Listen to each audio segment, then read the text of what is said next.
بسم اللہ الرحمن الرحیم۔ سرداران قریش نے میٹنگ بلائی اور یہ فیصلہ کیا کہ جو کوئی بھی محمد صلی اللہ علیہ وآلہ وسلم اور ابو بکر صدیق رضی اللہ عنہ کو گرفتار کر کے لائے گا یا معاذ اللہ ان کو قتل کر کے ان کے سر لے آئے گا تو اس شخص کو ہر ایک کے بدلے 100 اونٹ بطور انعام دیے جائیں گے۔ یہ انعام کا اعلان اس دور میں اس قدر بڑا تھا کہ جس کی لالچ میں آ کر کفار کے کئی اوباش خاتم المرسلین کی تلاش میں نکل کھڑے ہوئے۔ انہی قریش کے اوباش لونڈوں میں ایک بنی مدلج کے سراقہ بن مالک بھی شامل تھے۔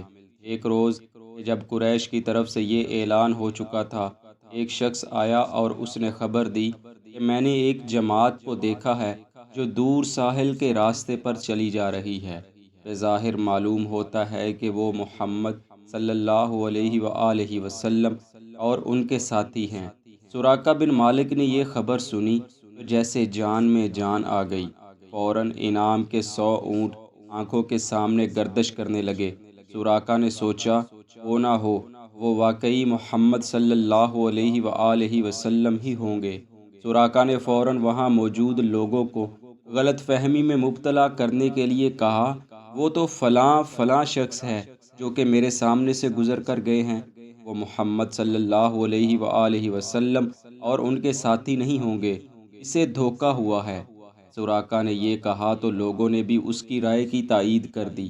یوں وہ وہاں موجود افراد کو دھوکہ دینے میں کامیاب ہو گئے اور پھر کچھ ہی دیر میں وہاں سے اٹھے اور گھر جا کر اپنی لونڈی سے کہا، تم میرا گھوڑا تیار کر کے فلاں ٹیلے پر لے آؤ، اور خود اپنا نیزہ ہاتھ میں لیا اور حملہ کرنے کا کچھ دوسرا سامان کپڑوں میں چھپا کر چپکے سے طے شدہ ٹیلے پر پہنچ گئے۔ اسی اثنا میں سراقہ کی لونڈی بھی گھوڑا لے کر وہاں پہنچ گئی۔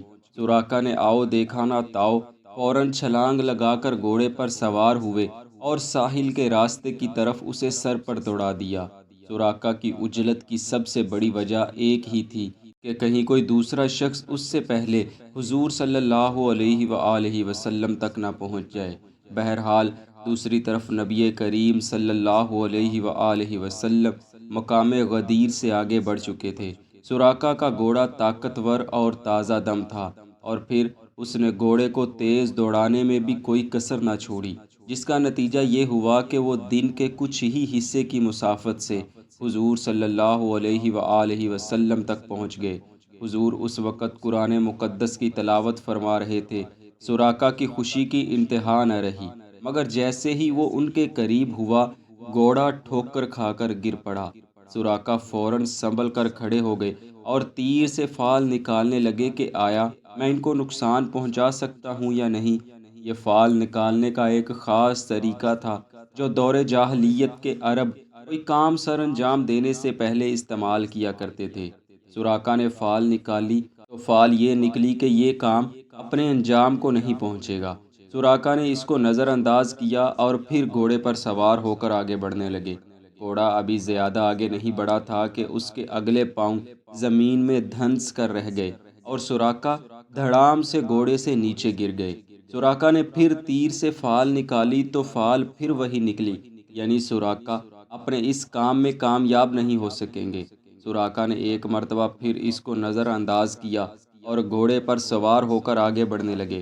اب کی دفعہ جو گھوڑا آگے بڑھا تو پہلے سے بھی زیادہ شدت کے ساتھ زمین میں دھنس گیا۔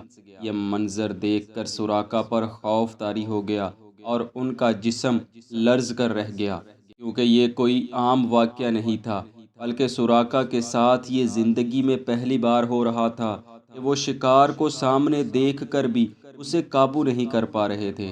بالآخر سراقہ بول اٹھے اور اپنے کیے پر معافی مانگنے لگے اور عرض کرنے لگے، اے محمد صلی اللہ علیہ وآلہ وسلم، میرا سارا ساز و سامان لے لیں، میں پیدا کرنے والے کی قسم کھا کر کہتا ہوں اب اس مصیبت سے نکل گیا تو واپس لوٹ جاؤں گا، اور جو کوئی بھی آپ کے تعاقب میں آتا ہوا دیکھوں گا اسے بھی آپ کی طرف بڑھنے سے روک دوں گا۔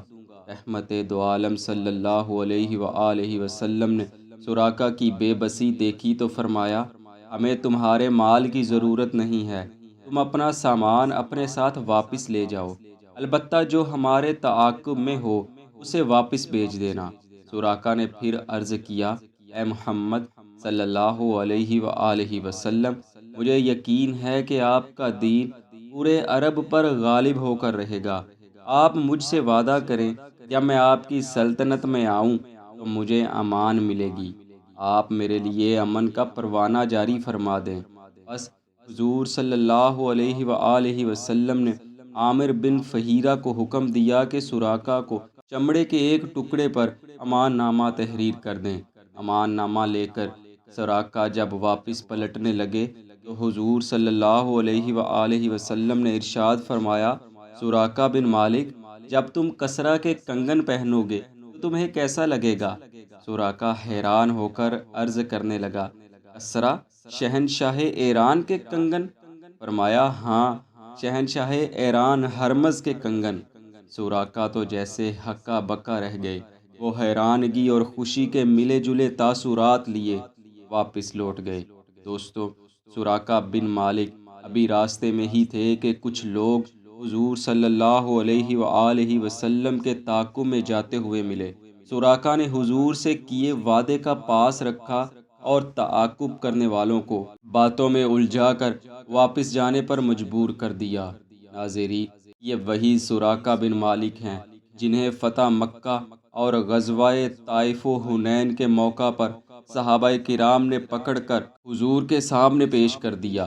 سراقہ اتنے سالوں بعد جیسے ہی حضور صلی اللہ علیہ وآلہ وسلم کے سامنے حاضر ہوئے تو فوراً وہی امان نامہ نکال کر پیش کر دیا جس میں حضور نے سراقہ کو اپنی سلطنت میں امان لکھ کر دیا ہوا تھا۔ حضور نے فرمایا، سراقہ بن مالک، اب وقت آ چکا ہے، تم اسلام قبول کر لو۔ سراقہ نے عرض کیا، یا رسول اللہ صلی اللہ علیہ وآلہ وسلم، آپ گواہ رہیں، میں اسلام قبول کرتا ہوں۔ بس سراقہ بن مالک رضی اللہ تعالی عنہ نے اسلام قبول کیا اور پھر آپ کے تمام خاندان نے بھی اسلام قبول کر لیا۔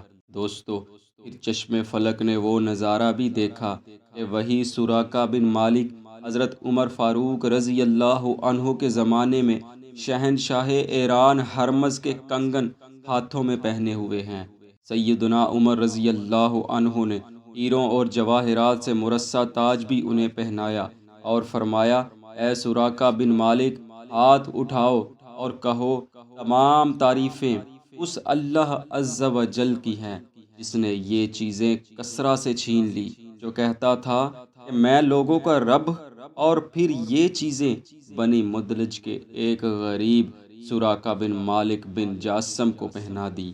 دعا ہے اللہ عز و جل حضرت سراقہ بن مالک رضی اللہ عنہ پر اپنی لاتعداد رحمتوں کا نزول فرمائے اور ہمیں صحابہ کرام کے نقش قدم پر چلتے ہوئے دین اسلام کی صحیح معنوں میں خدمت کرنے کی توفیق عطا فرمائے۔